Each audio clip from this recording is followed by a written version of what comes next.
Dear students, I am Satish Koda, Assistant Professor and HOD, Department of Zoology, Government First Year College of Arts, Science and Commerce, Shira.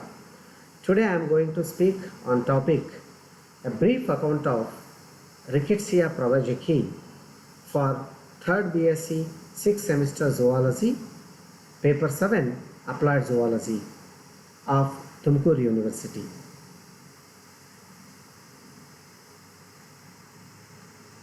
Students, this Rickettsia pravagiki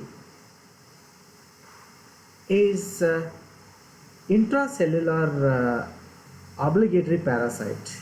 You see here, this is a cell, this is a cell, and this is a nucleus, and here you can see the parasite, obligate parasite, which is known as Rickettsia pravagiki.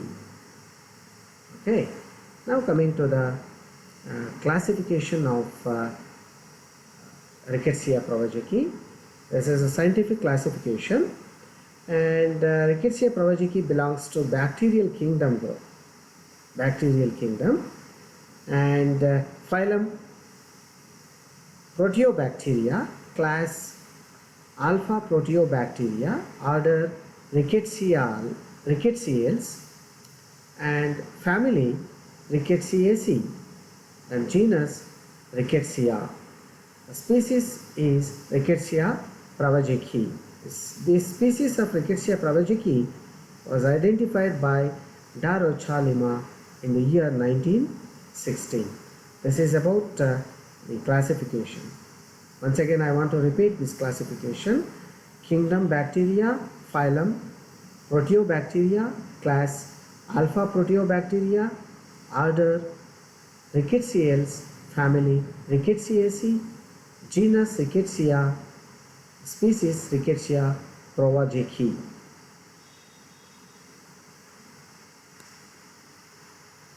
Students, as I told earlier, this Rickettsia pravagiki is an obligate parasite.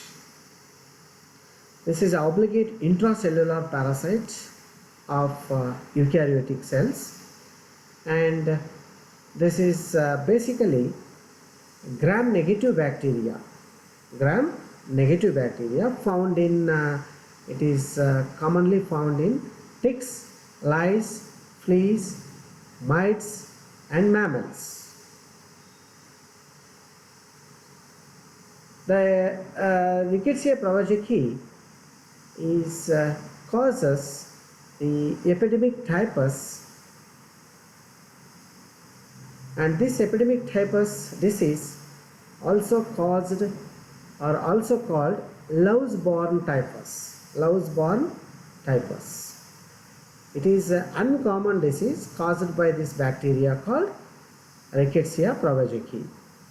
The other species of Rickettsia are causes diseases like Rocky Mountain spotted fever, rickettsial pox, and other spotted fevers. Whereas epidemic typhus and murine typhus is caused by this Rickettsia pravagiki. Coming to the transmission of the pathogen Rickettsia pravagiki, it is transmitted by human body louse. You are all familiar with the human body louse because you have studied in 4th semester, that is insect vectors and diseases. Here body louse is a common name, and a scientific name of this body louse is Pediculus humanus corporis. Is a body louse, Pediculus humanus corporis, and this Pediculus humanus corporis is a media, act as a vector to transfer the Rickettsia pravagiki in between the peoples, among the peoples. And lice became infected, this body lice became infected when they feed on the blood of the infected person, and after feeding the blood of the infected person, this body lice get infect or got infect or get infected, and after that again it goes on the other person and it transfers while feeding on the other person. Like this it can spread or it can transfer from one person to another person, whereas it is very uncommon, because person to person transmission does not seem to occur when the lice are absent. So when these lice are very rare, where these lice are very rare, and this transmission of this Rickettsia provejaki is very uncommon or very rare and not seen at all. Okay, this is about the transmission. So how this Rickettsia provejaki pathogen transmit? Via the human body loves, that is Pediculus humanus corporis, between the pupils. And here look at this picture. This is a body louse called Pediculus humanus corporis, which is feeding on the host body. If the person is infected and this body louse get infected, and again it goes on this or previously this body louse infected, then it transfer this bacteria into the host body. This is a feeding mechanism or feeding habit of this body louse called Pediculus humanus corporis. Now coming to the prevention, how to prevent the transfer of this disease. So prevention of this epidemic typhus, because Rickettsia provejaki causes epidemic typhus. This epidemic typhus can be prevented by avoiding the human lices, So we should avoid this Pediculus humanus corporis. We can easily prevent the disease epidemic typhus, and we can also prevent the this is called epidemic typhus by bathing. Means we should do the regular bath. By doing regular bath, we can remove lice from the body. If the body contains this Pediculus humanus corporis or body lice, we can also remove this body lice by bathing, continuous bathing. So bathing is very important, remember. And one more important preventive measure is insecticide treatment may also be recommended. So if the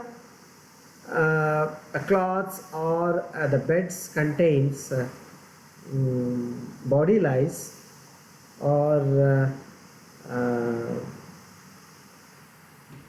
the cloths which are using by the infected person, we should we should treat with the insecticides. We can easily avoid or prevent the body lice. Then lice on clothing can be killed by laundering at 50 degrees centigrade, means dry cleaning.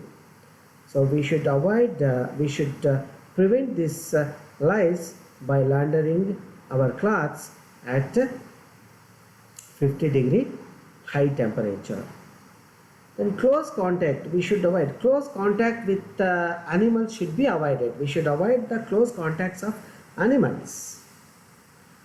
So one who are very a lover of pet animals, they should remember we should avoid the close contact of the animals.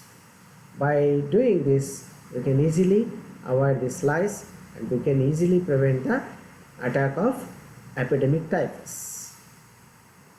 And there are no commercial vaccines for epidemic typhus. There are no commercial vaccines are available to prevent the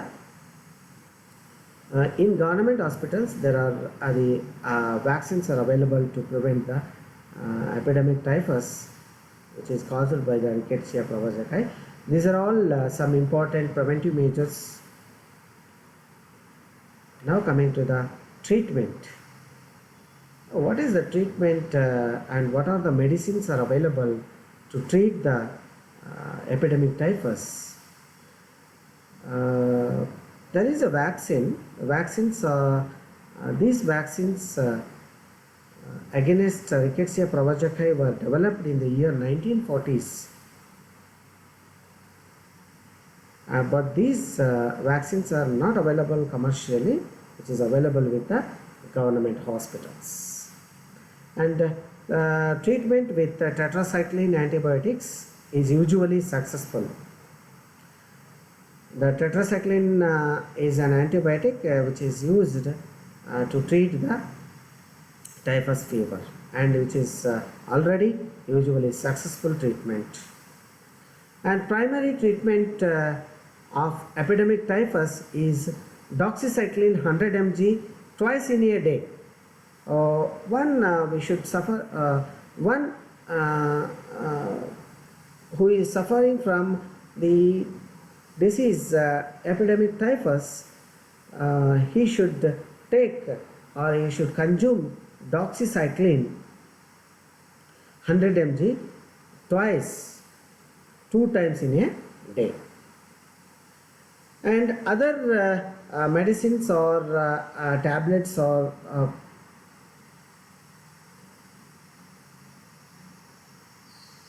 antibiotics like chloramphenicol 500 mg orally taken 4 times in a day, for about 4 times daily for about 7 to 10 days. It is an alternative treatment for this typhus fever.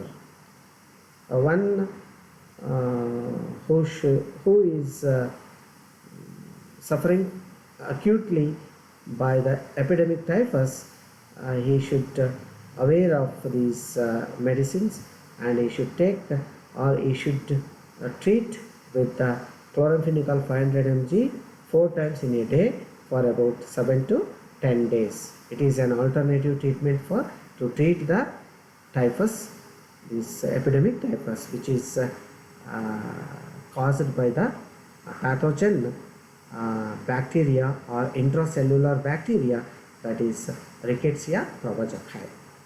This is about treatment, and I hope you all enjoyed this session and you got knowledge about Rickettsia prowazekii. I hope you all understood well. Dear students, I end up this session here, and I will meet you in the next session with a different topic. Till then, stay safe, stay home, and thank you. Thank you very much.